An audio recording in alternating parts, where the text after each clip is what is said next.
नमस्ते and welcome. मैं Kesaram, assistant professor, राजनीति विज्ञान विभाग, राजकीय महाविद्यालय बाड़मेर। आज के इस व्याख्यान के अंतर्गत हम मल्टीकल्चरलिज्म यानी बहुसंस्कृतिवाद को समझने का प्रयास करेंगे।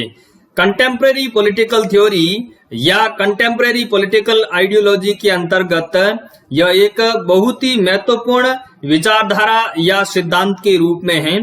तो आज के इस व्याख्यान के अंतर्गत हम यह समझने का प्रयास करेंगे कि एक थ्योरी या आइडियोलॉजी के रूप में मल्टीकल्चरलिज्म का क्या अर्थ है, मल्टीकल्चरलिज्म की जो मुख्य मान्यताएं हैं वह क्या है, मल्टीकल्चरलिज्म की उत्पत्ति और विकास किस तरीके से हुआ और विभिन्न सांस्कृतिक समूहों को किस प्रकार से अधिकार मिलने चाहिए या किस प्रकार से उनकी कल्चर को डिग्निटी या रेस्पेक्ट या रिकॉग्निशन मिलना चाहिए। इनसे संबंधित जो बहुसंस्कृतिवाद के विभिन्न प्रकार हैं या बहुसंस्कृतिवाद को लेकर जो डिबेट है उनको समझने का प्रयास करेंगे। और इसी के साथ हम बहुसंस्कृतिवाद से जुड़े हुए विभिन्न विद्वानों और उन विद्वानों के द्वारा बहुसंस्कृतिवाद से संबंधित प्रतिपादित अवधारणाओं को भी समझने का प्रयास करेंगे। और व्याख्यान के अंत में हम बहुसंस्कृतिवाद की जो विभिन्न विचारधाराओं के द्वारा आलोचनाएं की गई है उन आलोचनाओं को भी हम विस्तृत रूप से समझने का प्रयास करेंगे। बहुसंस्कृतिवाद यानी मल्टीकल्चरलिज्म, जैसा कि शब्द से पता चल रहा है, बहु यानी अनेक। संस्कृति का मतलब होता है कि व्यक्ति का किस प्रकार का विश्वास है, व्यक्ति के किस प्रकार के मूल्य है, समाज के अंतर्गत व्यक्तियों की पहचान किस तरह की है।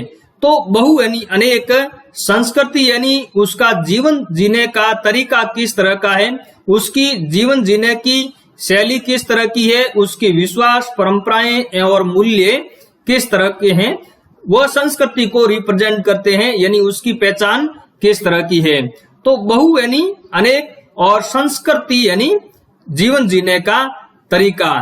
तो बहुसंस्कृतिवाद शाब्दिक रूप में जो बहुसंस्कृतिवाद का अर्थ है वो इस बात को रेखांकित करता है कि समाज के अंतर्गत जो सांस्कृतिक विविधता है, जो कल्चरल डाइवर्सिटी है, उसको लेकर के बहुसंस्कृतिवाद के अंतर्गत चर्चा की गई है।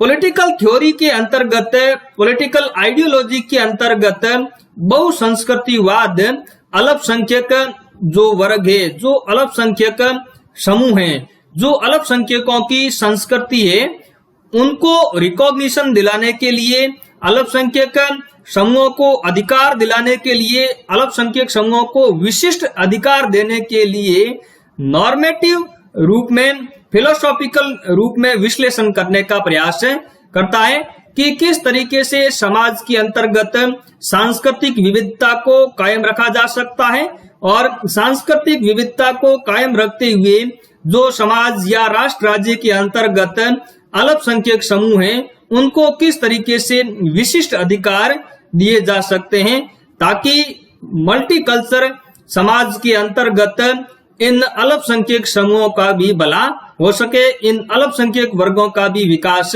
हो सके।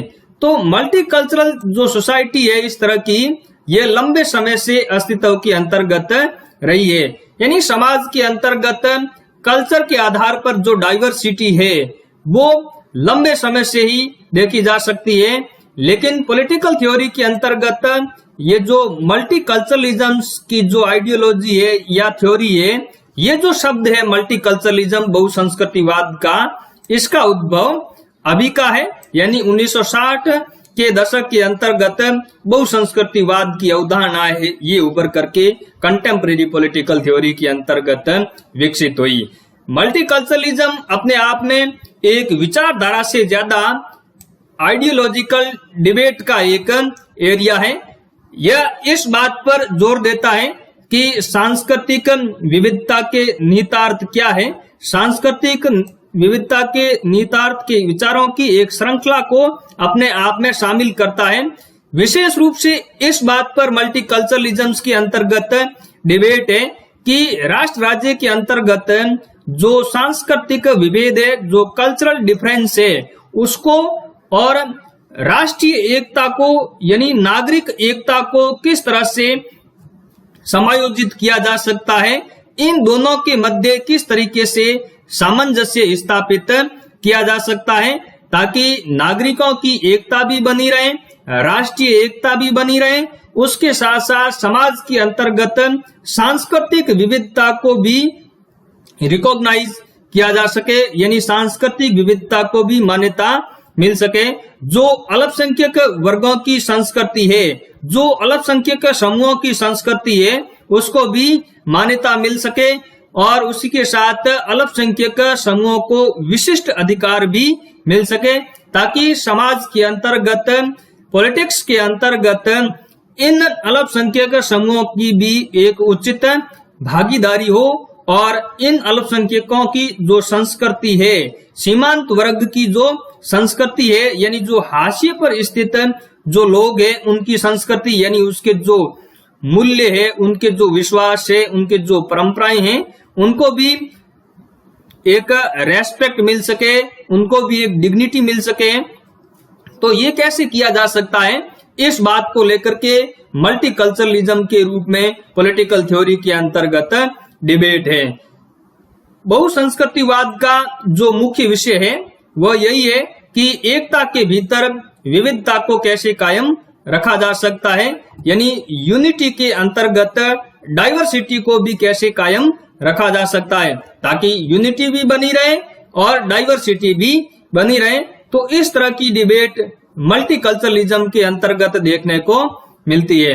इसके अलावा मल्टीकल्चरलिज्म सांप्रदायिक विविधता यानी जो कम्युनल डाइवर्सिटी है, कम्युनल डाइवर्सिटी का मतलब ये कि संस्कृति के आधार पर यानी भाषा के आधार पर, धर्म के आधार पर, प्रजाति के आधार पर, एथनिसिटी के आधार पर जो समाज के अंतर्गत विविधता है, इस विविधता को सकारात्मक समर्थन दिया जाए, एक पॉजिटिव सपोर्ट दिया जाना चाहिए। इस बात को बहुसंस्कृतिवाद रेखांकित करता है कि समाज के अंतर्गत जो विभिन्न सांस्कृतिक समूह हैं, इनके अधिकारों को मान्यता मिलनी चाहिए। जो समाज के अंतर्गत अल्पसंख्यक सांस्कृतिक समूह हैं, उनकी संस्कृति को रिकॉग्निशन मिलना चाहिए और उनकी संस्कृति को इक्वल रेस्पेक्ट मिलना चाहिए। जिस तरीके से बहुसंख्यक वर्ग की जो संस्कृति है उसको डिग्निटी, रिकॉग्निशन एंड रेस्पेक्ट प्राप्त है, ठीक उसी तरीके से जो माइनॉरिटी ग्रुप से उनके जो अधिकार है, उनकी जो वैल्यूज है, उनकी जो कल्चर है, उनको भी रिकॉग्निशन एंड रेस्पेक्ट है वो मिलना चाहिए। तो बहुसंस्कृतिवाद इस बात को रेखांकित करने का प्रयास करता है कि समाज के अंतर्गत, राष्ट्र राज्य के अंतर्गत अल्पसंख्यक जो समूह है और जो कमजोर समूह है, हाशिए पर स्थित जो समूह है, उनसे संबंधित संस्कृतियां हैं, उनको भी संरक्षित किया जाना चाहिए, उनको भी मजबूत किया जाना चाहिए। यानी जिस तरीके से बहुसंख्यक वर्ग की संस्कृति का महत्व है, ठीक उसी तरीके से अल्पसंख्यक वर्ग की संस्कृति का भी महत्व है। समाज के अंतर्गत, राष्ट्र राज्य के अंतर्गत जो हाशिए पर स्थित वर्ग है, यानी जो मार्जिनलाइज क्लास है, मार्जिनलाइज जो ग्रुप है, उनसे संबंधित जो संस्कृतियां हैं, उनको भी वैसा ही हक है जैसा कि बहुसंख्यक वर्ग की संस्कृति को संरक्षित होने का हक है। तो बहुसंस्कृतिवाद इस बात को मोटे रूप में रेखांकित करता है कि अल्पसंख्यक वर्गों की संस्कृति, कमजोर समूहों की संस्कृति को भी संरक्षित करना चाहिए, उनको इक्वल रिकॉग्निशन मिलनी चाहिए, उनको इक्वल रेस्पेक्ट मिलना चाहिए। इन समूहों की जो संस्कृति है, उनको भी समाज के अंतर्गत गरिमापूर्ण जो व्यवहार होना चाहिए, उसके साथ में वो व्यवहार उनको मिलना चाहिए और अल्पसंख्यक जो समूह हैं, उनको विशिष्ट अधिकार भी मिलने चाहिए। तो इस तरह की डिबेट है वो मल्टीकल्चरलिज्म के अंतर्गत देखने को मिलती है। बहुसांस्कृतिक समाज के अंतर्गत डिग्निटी को कैसे कायम रखा जा सकता है, यूनिटी को कैसे कायम रखा जा सकता है और उसी के साथ डाइवर्सिटी को भी कैसे कायम रखा जा सकता है। तो इस तरह के बहुसांस्कृतिक समाज के मल्टीकल्चरलिज्म के अंतर्गत कई तरह के मॉडल उभर करके सामने आए हैं। एक मॉडल उदारवाद के साथ में जुड़ा हुआ है जिसको हम उदार बहुसंस्कृतिवाद कहते हैं। एक मॉडल बहुलवाद के साथ में जुड़ा हुआ है जिसे हम बहुलवादी बहुसंस्कृतिवाद कहते हैं और एक मॉडल कॉस्मोपॉलिटनिज्म के साथ में जुड़ा हुआ है जिसको हम कॉस्मोपॉलिटन बहुसंस्कृतिवाद के रूप में जानते हैं। तो ये जो अलग अलग मॉडल उभर करके सामने आए हैं उदार बहुसंस्कृतिवाद के रूप में, बहुलवादी बहुसंस्कृतिवाद के रूप में, कॉस्मोपॉलिटनिज्म बहुसंस्कृतिवाद के रूप में, तो इन मॉडलों के अंतर्गत, इन प्रतिमानों के अंतर्गत यूनिटी और डाइवर्सिटी को कैसे कायम रखा जा सकता है, इनको लेकर के इसके अंतर्गत जो डिबेट है इनको हम आगे समझने का प्रयास करेंगे। इसी के साथ में बहुसंस्कृतिवादी जो अवधारणा है, बहुसंस्कृतिवादी जो विचारधारा है, इसकी गहन आलोचना भी हुई है कि यह जो अवधारणा है यह गहरी विवादित अवधारणा है। इसने कई आपत्तियों और आलोचनाओं को भी जन्म दिया है। इनको भी हम आगे समझने का प्रयास करेंगे। अब हम ये समझने का प्रयास करते हैं कि मल्टीकल्चरलिज्म की उत्पत्ति और विकास किस तरीके से हुआ, किन किन कारकों ने मल्टीकल्चरलिज्म के ओरिजिन के अंतर्गत, डेवलपमेंट के अंतर्गत अपना योगदान दिया। तो 1960 के अंतर्गत जो अमेरिका के अंतर्गत एक अश्वेत चेतना आंदोलन, ब्लैक कॉन्शियसनेस मूवमेंट की जो गतिविधियां आरंभ हुई अमेरिका के अंतर्गत, इसने भी बहुसंस्कृतिवाद के अंतर्गत अपना महत्वपूर्ण योगदान दिया। ये जो अश्वेत चेतना आंदोलन चला, इन्होंने जो व्हाइट लोग थे, वहां का जो व्हाइट ग्रुप है, जो गोरे लोग हैं, उनकी संस्कृतियों को चुनौती दी कि व्हाइट की जो कल्चर है उसके साथ साथ जो ब्लैक लोग हैं उनकी भी कल्चर है वो इम्पोर्टेंट है। जो ब्लैक लोग हैं, जो काले लोग हैं, उनकी संस्कृति को भी इक्वल रिकॉग्निशन मिलनी चाहिए। अश्वेत लोगों को भी नागरिक अधिकार मिलने चाहिए। इस बात को अश्वेत चेतना आंदोलन ने जन्म दिया और इसने बहुसंस्कृतिवाद के उद्भव के अंतर्गत अपना महत्वपूर्ण योगदान दिया। इसके अलावा 1960 और 70 के दशक की शुरुआत के अंतर्गत अल्पसंख्यक समूहों के अंतर्गत राजनीतिक गतिविधियों में भाग लेने को लेकर राजनीतिक मुखरता पैदा हुई और इस राजनीतिक मुखरता की भावना की बढ़ोतरी ने बहुसंस्कृतिवाद को जन्म दिया कि अल्पसंख्यक समूहों की संस्कृति है उसको भी समाज के अंतर्गत, नेशन स्टेट के अंतर्गत रिकॉग्निशन एंड रेस्पेक्ट है वो मिलना चाहिए। इसके अलावा जो नस्लीय सांस्कृतिक राष्ट्रवाद, एथनो कल्चरल नेशनलिज्म की भावना ने भी बहुसंस्कृतिवाद की उत्पत्ति में अपना महत्वपूर्ण योगदान दिया। यह एथनो कल्चरल नेशनलिज्म क्या है? ऐसा राष्ट्रवाद जिसकी उत्पत्ति रेस के आधार पर हुई हो, कल्चर के आधार पर हुई हो और ये जो राष्ट्रवादी आंदोलन है ये जातीय और सांस्कृतिक विशिष्टता और इसको संरक्षित करने की इच्छा के रूप में पैदा हुआ है। यानी ऐसा राष्ट्रवाद जिसकी आधारशिला जातीयता के आधार पर हो, एथनिसिटी के आधार पर हो, कल्चर के आधार पर हो, तो इस तरह का राष्ट्रवाद है वो निर्जातीय राष्ट्रवाद के रूप में, एथनो कल्चरल नेशनलिज्म के रूप में जाना जाता है। तो इस तरह का जो एथनो कल्चरल नेशनलिज्म है इसने बहुसंस्कृतिवाद को जन्म दिया। इस तरह का एथनो कल्चरल नेशनलिज्म पश्चिमी यूरोप के कई हिस्सों के अंतर्गत और उत्तरी अमेरिका के अंतर्गत देखा जा सकता है। जैसे कनाडा के अंतर्गत क्यूबेक के जो फ्रेंच भाषी लोग हैं वो ये डिमांड करते हैं कि उनकी जो फ्रेंच भाषा है उसको कनाडा के अंतर्गत आधिकारिक भाषा के रूप में इन्होंने अपनाने के लिए आंदोलन चलाया और कनाडा के अंतर्गत अंग्रेजी के साथ साथ फ्रेंच को भी एक आधिकारिक भाषा के रूप में अपनाया गया है। तो ये जो कनाडा के अंतर्गत फ्रेंच भाषी लोग हैं, इनका अपनी जातीयता को लेकर, अपनी सांस्कृतिक विशिष्टताओं को लेकर के जो आंदोलन चल रहा है, ये एथनो कल्चरल नेशनलिज्म का ही उदाहरण है। इसके और कई उदाहरण हैं, जैसे स्पेन के अंतर्गत बास्क क्षेत्र के अंतर्गत इस तरह का आंदोलन देखा जा सकता है।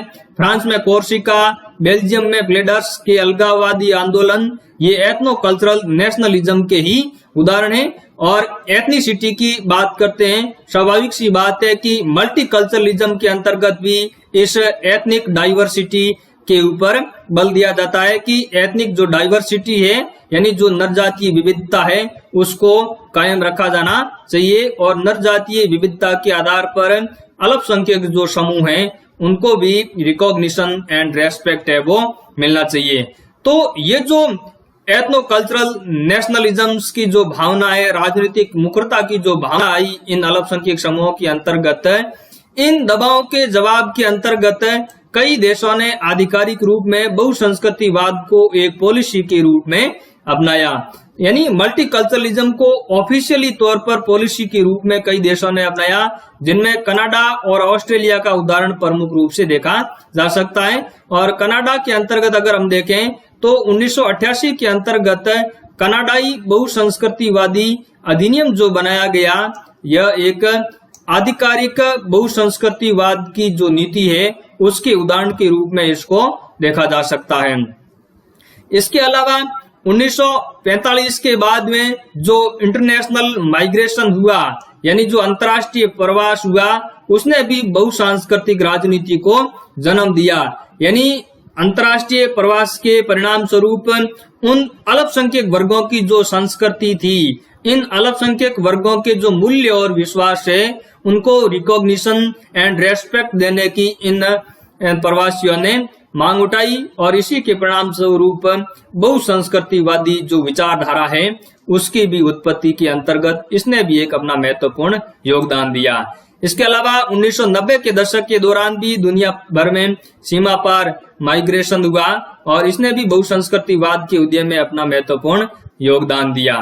तो बहुसंस्कृतिवाद के जो समर्थक है, उन्होंने तर्क दिया कि उनकी जो सांस्कृतिक मान्यता है और अल्पसंख्यक जो अधिकार है, ये राजनीतिक अतिवाद को नियंत्रण में बनाए रखने में मदद करते हैं। यानी बहुसंस्कृतिवादी विचारधारा के जो समर्थक विद्वान हैं, उनका ये मानना है कि अगर अल्पसंख्यक समूहों की या सीमांत जो समूह है, जो हाशिए पर स्थित समूह है, उनकी जो कल्चर है, उनकी जो वैल्यू है, अगर उनकी जो उन वैल्यू और कल्चर को मान्यता मिले या अल्पसंख्यक अधिकारों को मान्यता अगर मिले, तो ये राजनीतिक उग्रवाद को नियंत्रण में बनाए रखने में मदद कर सकता है और समाज के अंतर्गत यूनिटी के साथ साथ डाइवर्सिटी को भी कायम रखा जा सकता है। लेकिन इसके जो विरोधी विद्वान है बहुसंस्कृतिवाद के, उन्होंने बहुसंस्कृतिवाद के ऊपर, बहुसांस्कृतिक जो राजनीति है उसके ऊपर यह आरोप लगाया कि ये जो मल्टीकल्चरल जो पॉलिटिक्स है, ये राजनीतिक उग्रवाद को वैधता देने का काम करता है। यानी ये जो सांस्कृतिक अल्पसंख्यकों के द्वारा चलाए जा रहे इस तरह के जो आंदोलन है, उसको वैधता प्रदान करता है और इस तरह से राजनीतिक उग्रता की भावना है वो पैदा हो सकती है। और एक समय ऐसा भी आ सकता है कि ये अल्पसंख्यक जो समूह है, ये अलग राष्ट्र की मांग कर सकते हैं, तो ये अलगाव को जन्म भी दे सकता है। तो इस आधार पर मल्टीकल्चरल जो पॉलिटिक्स है उसकी आलोचना भी हुई है। अब हम मल्टीकल्चरलिज्म की जो कोर थीम है उसको समझने का प्रयास करेंगे कि मल्टीकल्चरलिज्म का मुख्य विषय क्या है। तो मल्टीकल्चरलिज्म का जो मुख्य विषय है वो है एकता के भीतर विविधता को कायम कैसे रखा जाए। तो बहुसंस्कृतिवाद को एंड्रयू हेउड ने दो रूपों में इसको समझाने का प्रयास किया है। एंड्रयू हेउड लिखते हैं कि बहुसंस्कृतिवाद को दो रूपों में समझा जा सकता है, एक वर्णनात्मक रूप में और दूसरा मानपरक यानी नॉर्मेटिव रूप में। जब हम मल्टीकल्चरलिज्म को वर्णनात्मक रूप में समझने का प्रयास करते हैं, तो जो मल्टीकल्चरलिज्म जिस बात को रेखांकित करता है वो है सांस्कृतिक विविधता यानी कल्चरल डाइवर्सिटी को ये रेखांकित करता है। यानी समाज के अंतर्गत, राष्ट्र राज्य के अंतर्गत रेस के आधार पर, एथनिसिटी के आधार पर, धर्म के आधार पर, भाषा के आधार पर जो विविधता देखने को मिलती है वही बहुसंस्कृतिवाद है। लेकिन अगर हम नॉर्मेटिव रूप में बहुसंस्कृतिवाद को समझने का प्रयास करें तो नॉर्मेटिव रूप में जो बहुसंस्कृतिवादी जो आइडियोलॉजी या थ्योरी है वह इस सांस्कृतिक विविधता का सकारात्मक समर्थन करने पर बल देती है और इस बात को रेखांकित करती है कि राष्ट्र राज्य के अंतर्गत या समाज के अंतर्गत विभिन्न सांस्कृतिक समूहों को एक रेस्पेक्ट मिलना चाहिए, उनको रिकॉग्निशन मिलना चाहिए। यानी ये जो विभिन्न सांस्कृतिक समूह रहते हैं राष्ट्र राज्य के अंतर्गत, उसके अंतर्गत भले ही बहुसंख्यक हो भले ही अल्पसंख्यक हो, यानी सभी समूहों की संस्कृति को इक्वल रेस्पेक्ट मिलना चाहिए, इक्वल डिग्निटी उनकी होनी चाहिए, उनको इक्वल एक रिकॉग्निशन है वो मिलना चाहिए। तो बहुसंस्कृतिवाद को हम वर्णनात्मक रूप में भी समझ सकते हैं। वर्णनात्मक रूप में बहुसंस्कृतिवाद सांस्कृतिक विविधता को रेखांकित करता है, जबकि मानपरक रूप में बहुसंस्कृतिवाद है वो कल्चरल डाइवर्सिटी का सकारात्मक समर्थन करता है। यानी समाज के अंतर्गत अल्पसंख्यकों की जो संस्कृति है, उनकी विश्वास मूल्य है, उनको एक रेस्पेक्ट और रिकॉग्निशन दिलाने की बात बहुसंस्कृतिवादी विचारधारा के अंतर्गत देखी जा सकती है। बहुसंस्कृतिवाद के केंद्रीय विषय कौन कौन से हैं? बहुसंस्कृतिवाद माइनॉरिटी राइट की बात करता है, यह अल्पसंख्यकों को विशिष्ट अधिकार देने की बात करता है, यह मान्यता की राजनीति पर बल देता है, पॉलिटिक्स ऑफ रिकॉग्निशन की ये बात करता है। इसी के साथ मल्टीकल्चरलिज्म संस्कृति और पहचान को जोड़ करके देखता है और संस्कृति और पहचान को बनाए रखने पर बल देता है। और इसके अलावा मल्टीकल्चरलिज्म राष्ट्र राज्य या समाज के अंतर्गत डाइवर्सिटी यानी विविधता को कायम रखने की भी वकालत करता है। तो इन चारों पॉइंटों को आगे की स्लाइड के माध्यम से हम एक एक करके इनको विस्तृत रूप में समझने का प्रयास करेंगे। पहली जो कोर थीम है वह है कल्चर एंड आइडेंटिटी, संस्कृति और पहचान। संस्कृति क्या है? संस्कृति विश्वास, मूल्य और व्यवहार है जो सीखने के माध्यम से एक पीढ़ी से दूसरी पीढ़ी तक संप्रेषित की जाती है। यानी कहने का अभिप्राय यह है कि संस्कृति को अगर हम देखने का प्रयास करें तो संस्कृति का मतलब यह है सीधा सा कि हमारे जो विश्वास है, हमारे जो मूल्य है, हमारे जो व्यवहार है, ये संस्कृति के दायरे के अंतर्गत ही आते हैं। जो अगली पीढ़ी है उनको हम संप्रेषित करते हैं इस प्रकार के विश्वास, मूल्यों और व्यवहारों को, और वो पीढ़ी, अगली पीढ़ी हमसे इन विश्वास, मूल्यों और व्यवहारों को सीखती है और उनको अपनी जीवन शैली के रूप में अपनाती है। तो संस्कृति का कहने का मतलब ये है कि संस्कृति को हम जीवन जीने के तरीके के रूप में देख सकते हैं। मल्टीकल्चरलिज्म का इस बात पर फोकस है कि ये जो जीवन जीने की शैली है समूहों की या लोगों की जो ये पहचान है, ये राजनीतिक एवं सामाजिक पहचान की ही आधार है। यानी जो लोगों की राजनीतिक और सामाजिक पहचान की आधारशिला है वह क्या है? वह कल्चर है। कल्चर के माध्यम से ही लोगों की राजनीतिक और सामाजिक पहचान है वो सुनिश्चित होती है।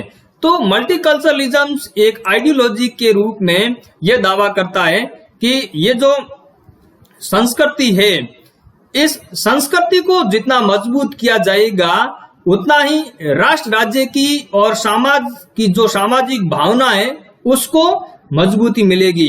तो इस तरह से अगर हम देखें बहुसंस्कृतिवाद को, तो बहुसंस्कृतिवाद संस्कृति की बात करता है, लोगों की आइडेंटिटी की बात करता है, और ये आइडेंटिटी किससे निर्धारित होती है? ये कल्चर के माध्यम से ही निर्धारित होती है। तो बहुसंस्कृतिवाद ये दावा करता है कि किसी की संस्कृति पर अगर गर्व किया जाए या विशेष रूप से किसी की सांस्कृतिक पहचान की सार्वजनिक अगर मान्यता मिले तो लोगों को सामाजिक और ऐतिहासिक मजबूती की वह भावना देता है। यानी अगर हम अल्पसंख्यक वर्ग की जो संस्कृति है, समाज के अंतर्गत अल्पसंख्यक समूहों की संस्कृति है, उस पर अगर हम गर्व करेंगे, उनकी सांस्कृतिक पहचान को अगर हम सार्वजनिक रूप से मान्यता देंगे, तो जो लोगों की सामाजिक और ऐतिहासिक भावना है, यानी समाज को मजबूती मिलेगी।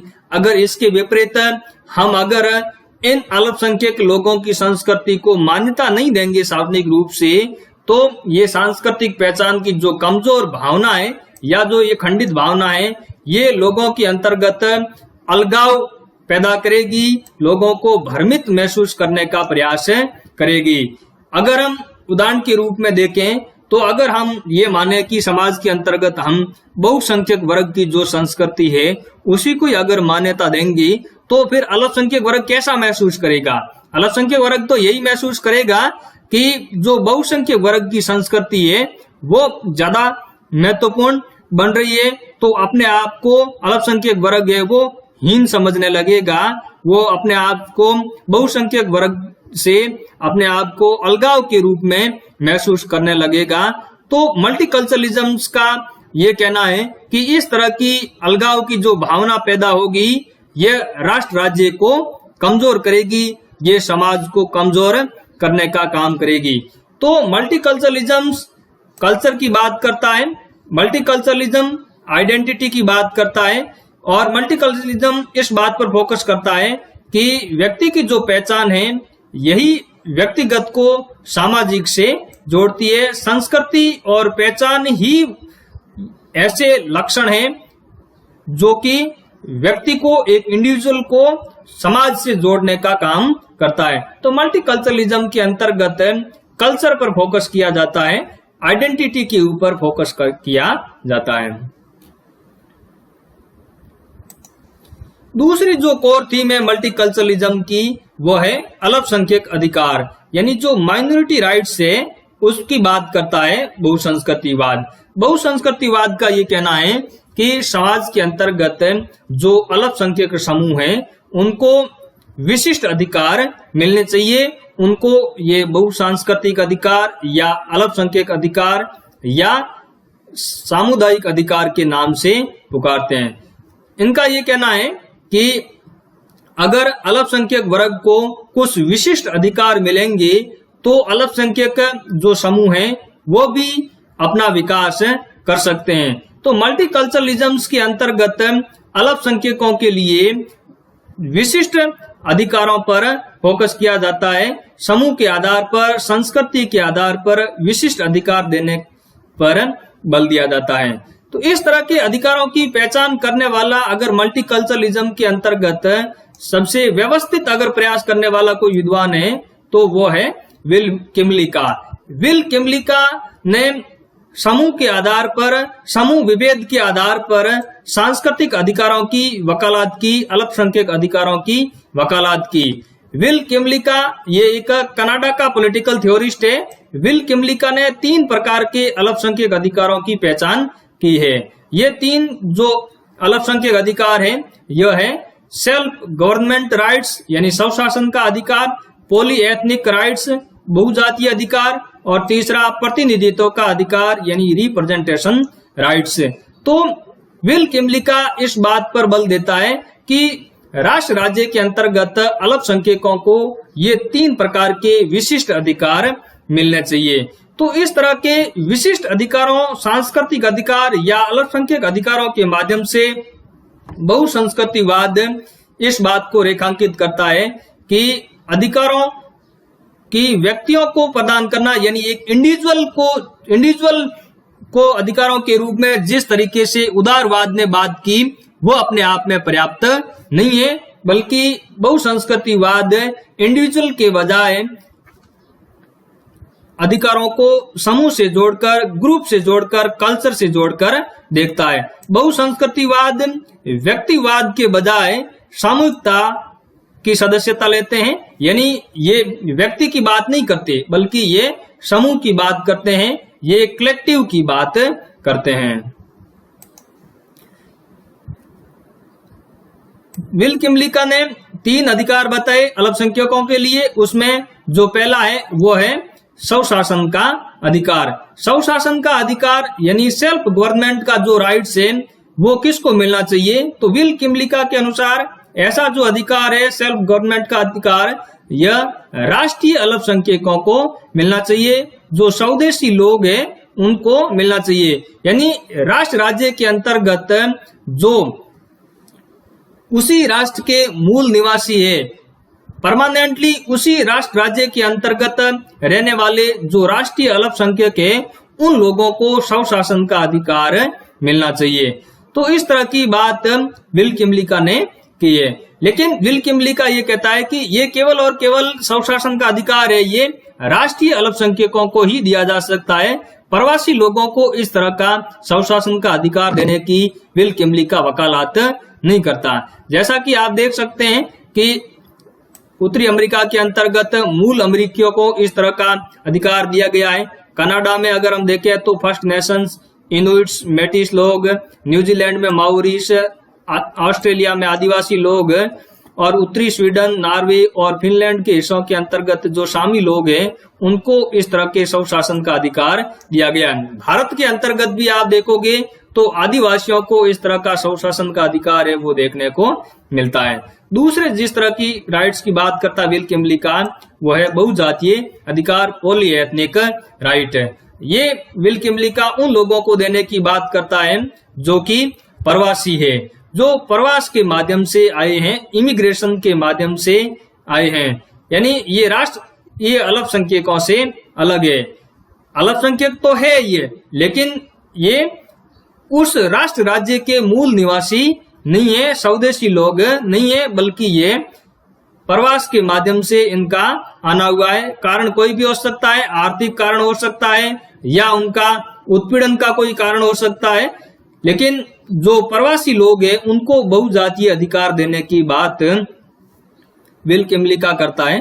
तो विल किमलिका ये कहता है कि ऐसे अधिकार है बहुजातीय अधिकार जो ऐसे जातीय समूहों और धार्मिक अल्पसंख्यकों को जो आवर्जन के माध्यम से विकसित हुए हैं, यानी प्रवास के माध्यम से विकसित हुए हैं, इनको अपनी सांस्कृतिक विशिष्टता को व्यक्त करने और बनाए रखने के लिए इस प्रकार के अधिकार अपने आप में मदद करते हैं। इस तरह के अधिकारों यानी बहुजातीय अधिकारों के अंतर्गत क्या दिया जा सकता है?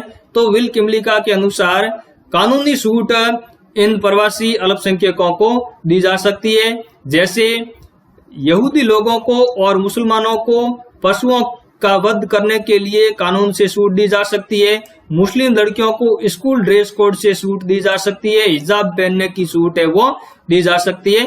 तो इस तरह की जो कानूनी छूट है वो बहुजातीय अधिकारों के अंतर्गत आती है। तो विल किमलिका स्वशासन का जो अधिकार है, सेल्फ गवर्नमेंट का जो अधिकार है, वो राष्ट्रीय अल्पसंख्यकों को देने का समर्थक है, जबकि पॉलीएथनिक जो राइट है ये बहुजातीय अधिकार है, यानी किसी कानून से अगर कोई विशेष छूट देनी हो तो ये किसको दी जानी चाहिए?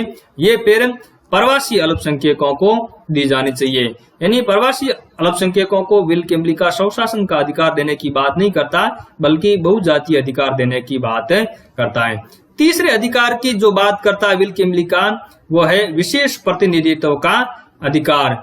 यानी अगर राजनीतिक और सार्वजनिक क्षेत्र के अंतर्गत किसी समूह का कोई विशेष प्रतिनिधित्व नहीं है, उनका पर्याप्त प्रतिनिधित्व नहीं है, तो विल किमलिका के अनुसार उस समूह को विशेष प्रतिनिधित्व का अधिकार भी मिलना चाहिए।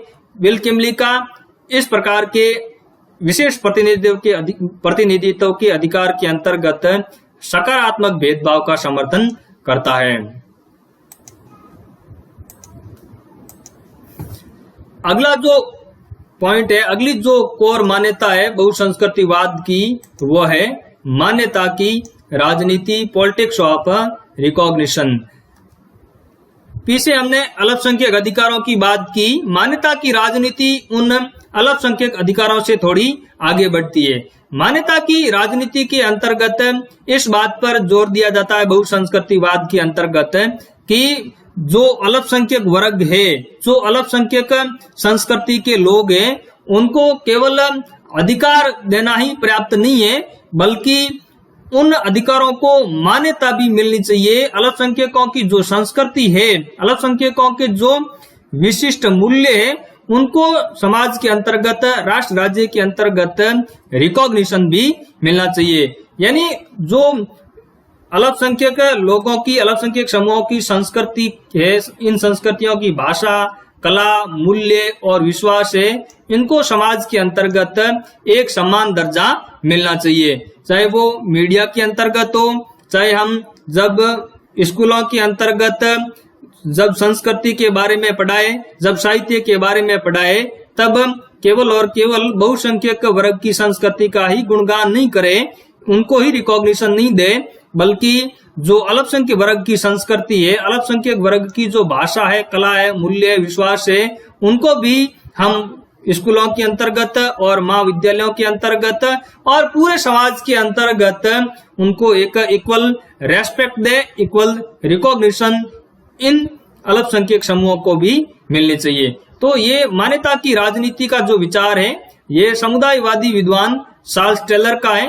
समुदायवाद को भी हम बहुसंस्कृतिवाद के साथ में जोड़ करके देखते हैं। तो चार्ल्स टेलर जो कि एक समुदायवादी होने के साथ साथ बहुसंस्कृतिवादी भी विद्वान है, ये पॉलिटिक्स ऑफ रिकॉग्निशन की बात करता है। ये कहता है कि समाज के अंतर्गत अल्पसंख्यक लोगों की जो संस्कृति है, इनकी जो भाषा, कला, मूल्य और विश्वास है, इनको भी इक्वल रेस्पेक्ट मिलनी चाहिए, इनको भी इक्वल रिकॉग्निशन है वो समाज के अंतर्गत मिलना चाहिए। जो चौथा जो कोर पॉइंट है, जो कोर थीम है बहुसंस्कृतिवाद की, वो है डाइवर्सिटी। बहुसंस्कृतिवाद डाइवर्सिटी पर ही आधारित है। बहुसंस्कृतिवादियों का यह मानना है कि समाज के अंतर्गत विविधता न केवल अनिवार्य है, बल्कि इसको हमें सेलिब्रेट भी करना चाहिए। हमें उत्सव के रूप में विविधता को मनाना चाहिए, यानी सेलिब्रेट करना चाहिए ये हमारी डाइवर्सिटी को। हमें डाइवर्सिटी के खतरों की बजाय डाइवर्सिटी से होने वाले जो लाभ है, उनको रेखांकित करने की आवश्यकता है। मल्टीकल्चरलिज्म इस बात पर ही जोर देता है। मल्टीकल्चरलिज्म ये मानता है कि सांस्कृतिक विविधता को समाज को उसी तरह से लाभान्वित करने के लिए देखा जाता है जैसे जैव विविधता एक पारिस्थितिकी तंत्र को लाभान्वित करती है। यानी सांस्कृतिक विविधता समाज को उसी तरीके से लाभ देती है जिस तरीके से जैव विविधता एक पारिस्थितिकी तंत्र को लाभान्वित करने का काम करती है, उसी तरीके से सांस्कृतिक विविधता भी समाज को समृद्ध करने का प्रयास करती है। तो मल्टीकल्चरलिज्म इस तरह की कल्चरल डाइवर्सिटी के ऊपर बात करता है। पीछे की बातों के अंतर्गत हमने इन सभी बातों को रेखांकित करने का प्रयास किया था। तो इस व्याख्यान के अंतर्गत हमने मल्टीकल्चरलिज्म का मतलब, मल्टीकल्चरलिज्म की उत्पत्ति और मल्टीकल्चरलिज्म की जो कोर थीम है, इसको समझने का प्रयास किया। धन्यवाद।